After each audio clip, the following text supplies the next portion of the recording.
মা আসসালামু আলাইকুম। মা আপনি টেনশন করেন না, আমি আবু সাইদ। আপনি আরেকটা ছেলে পাইছেন।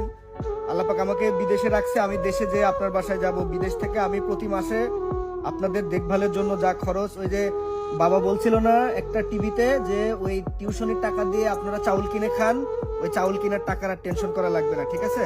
আমি এই যে চায়নাতে আছি এখন আমার বাসাতেই। আমি গতকাল থেকে কিচ্ছু করি নাই, শুধু আপনাদের খোঁজ খবর নেওয়ার জন্য খুব চেষ্টা করছি। ফাইনালি মইদুল ভাই আমাকে অনেক সহযোগিতা করছে, আলহামদুলিল্লাহ। আপনাদের সাথে কথা বলতে পারছি, বাবাকে দেখছি, আলহামদুলিল্লাহ আমি খুশি। প্রতি মাসে আপনাদের যা খরচ আমি ওইটা বিয়ার করবো ইনশাল্লাহ। আর বাবাকে আমি বলে দিব ইসলামী ব্যাংকে একটা অ্যাকাউন্ট করতে, যা যা করণীয় আমি করে দেবো ইনশাল্লাহ। কেমন? আমার জন্য দোয়া রাখবেন ইনশাল্লাহ।